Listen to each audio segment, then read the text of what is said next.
10. Tobias Harris.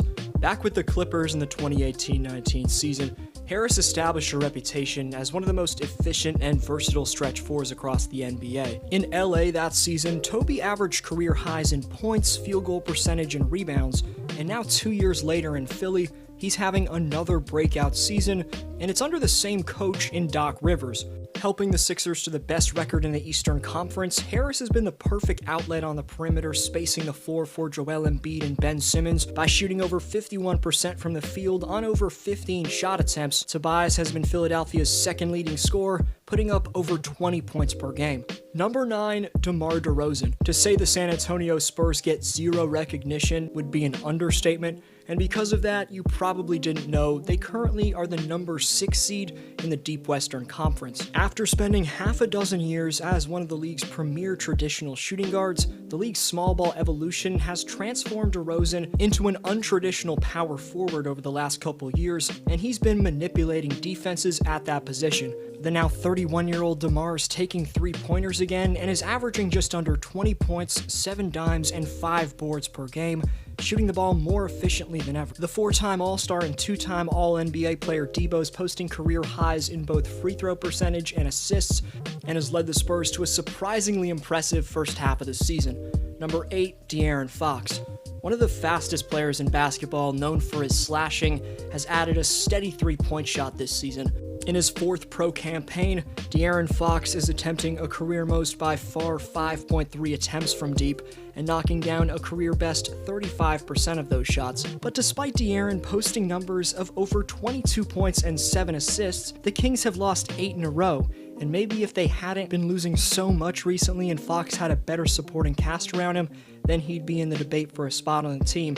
But regardless, we all know that Sacktown's point guard is all-star caliber. Number 7, Bam Adebayo. After Miami fell 7 games below 500 at one point, any chance of either Jimmy or Bam getting all-star recognition went out the window. But things are now turning around in South Beach, as the Heat have had 2 win streaks of 3 games since their brutal 7-14 start, and they're currently on a 4-game win streak. But with Butler missing 12 of Miami's first 18 games, it was the franchise's 23-year-old athletic phenom at center Bam Adebayo putting the team on his back. But Bam's been even better since Jimmy returned at the end of January, as since that time, Bam Bam's posting averages of nearly 21 points, 9 rebounds, and 9 assists per game, and he's also posted 4 triple-doubles. On the year overall, which is Bam's 4th as a pro, he's improved his dominance in the paint, as the 6'9 center is averaging 81.3% in the restricted area, and he has a higher assist rate than any big man besides Nikola Jokic, and continues to be an extremely versatile defender on the other end, a shot-blocking menace. Number 6, Jimmy Butler. Bam's teammate in Miami hasn't been himself this season, struggling to stay healthy, and has barely been a threat from behind the three-point line. But if you know anything about basketball, you know that Jimmy Bucket shows up when his team needs him most, so even though he's shooting a shockingly bad 16% from three-point range while attempting only 1 three-pointer per game, Butler's impact on both ends of the floor can't be fully measured by statistics. He's as tough as nails both mentally and physically, he can create shots off the bounce seamlessly, not to mention, he's still one of the strongest, smartest, and most laterally quick perimeter defenders in the game. Bottom line is, you can't forget, this is the guy who carried Miami to the finals last year by bailing them out with clutch shots. Number 5, Chris Middleton. Larry Bird, Dirk Nowitzki, Kevin Durant, and Steph Curry are the only 4 players in NBA history to have shooting percentages of at least 50% from the field, 40% from 3, and 90% from the free throw line, while averaging over 20 points per game. And the Bucks sharpshooter Chris Cash Money Middleton is on pace to join them after this regular season. A lot of volume scorers like Chris are very one-dimensional, but he's elite in almost every aspect of the game, putting up a career-best 5.7 assists, as well as 6 rebounds on the best board-getting team in basketball. But what makes Chris a massive snub is the fact that he's a sensational two-way player. Offensively, you'd be hard-pressed to find a star named over him that puts up better numbers on more efficient shooting. On the other end, he's tasked with guarding the opposing team's best player every game, and considering he's been a big part of the 3rd seed out east all year, Middleton's debatably the biggest snub on this list. Number 4, Domantas Sabonis. The Indiana Pacers' rising power forward Domantas Sabonis is the first player in NBA history to average 20, 10, and 5 and not make the All-Star team. Significantly vamping Indiana's offensive flow, Sabonis is ahead of Nikola Jokic and Ben Simmons in passes made per game. We knew this man was a beastly interior presence coming into 2021, but most notably about Domantas this year is the fact that he's added a three-point shot to his offensive repertoire. He's taking just under 3 shots from distance per game and knocking down a pretty decent 35% of them. You could argue Dom should be ranked higher, but he's not the greatest interior defender. He struggles on defense generally, but other than that, Indiana's power forward is elite in every other area. Number 3, Fred VanVleet. The NBA champion Steady Freddy is not only having the best season of his career offensively, but he's maintaining a reputation as one of the peskiest perimeter defenders in the league. VanVleet's anticipation, hustle, and general IQ on this end allow him to rotate from seemingly out of nowhere and help defense scenarios to make sensational plays on the most elite of players. But whether he's guarding someone bigger than him in the post, in the pick and roll, or in ISO sets, VanVleet has the willingness and elite ability to lock down any player at any time. Fred's currently 4th out of all NBA players in steals per game, but offensively is where the undrafted sensation separated himself as a legitimate all-star candidate in 2021. VanVleet has exceptional shooting mechanics, which allows him to maintain balance even when taking jumpers off the dribble from nearly the logo. For the Raptors this year, he's taking just under 9 threes each night and hitting a very respectable 38% of them, so it's safe to say that the future of Toronto's point guard position is in great hands with Fred VanVleet.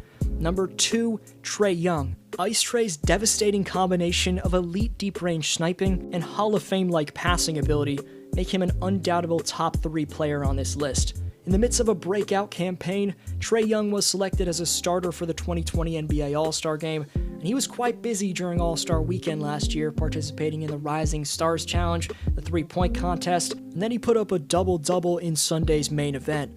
But this year, for the first time in his young career, no pun intended, Trae won't be headed to All-Star Weekend, given he's averaging 27 points and 10 assists on a very respectable shooting line of 43, 37, and 88.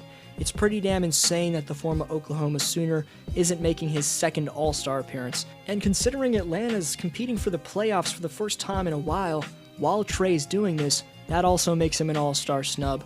But while Young's one-on-one game plus flashy passing and shooting, you could argue are significantly better than any player on this list, he gives up a bit too much defensively to be ranked any higher than number 2. Before number 1, honorable mention to Jeremy Grant, who's currently the favorite for the most improved player of the year, and was highly considered for this list. I had him on it at one point, but I'm going to give respect for Detroit's breakout player in another video. Number 1, Shai GilgeousAlexander. The day after being snubbed from the All-Star team, third-year shot creator Shai GilgeousAlexander had a chip on his shoulder and posted 42 points against the San Antonio Spurs, the first time in his career that he reached the 40-point mark. But on both ends of the floor, the 22-year-old's impact is undeniably better than anyone on this list. Putting the Thunder's seeding aside, SGA's importance to the Thunder is equally, if not more important than Donovan Mitchell of the Utah Jazz. Not saying Donovan didn't deserve a spot, but looking at a direct comparison, Mitchell scores 1.7 points more, but he takes 4.1 extra shots to that of SGA. Also, Utah has a significantly better roster than OKC, of course, meaning Mitchell gets easier shots given players like Gobert, Conley, Bojan Bogdanovic, and Jordan Clarkson open up the court for him.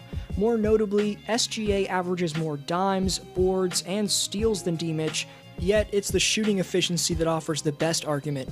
Even when bringing in Phoenix's Chris Paul into the equation, other than free throw percentage and three-point attempt rate, GilgeousAlexander tops CP3 and Spida in every other category. Again, not saying that CP3 and Donovan don't deserve spots in the All-Star game, but on the other end, at 6'6" with a 7-foot wingspan, Shai's lateral quickness plus IQ matches his physical gifts, and to become a top-notch defender, he only needs to add some muscle, but he's already a pretty damn good defender. But overall, how Shai's annually improved his stats and overall maturity throughout his 3 career seasons make you question just how special of a talent that the Oklahoma City Thunder possess.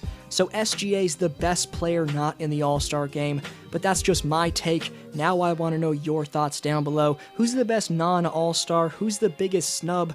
You're the best for sticking around. This was D-Flow, and I'll see you next video.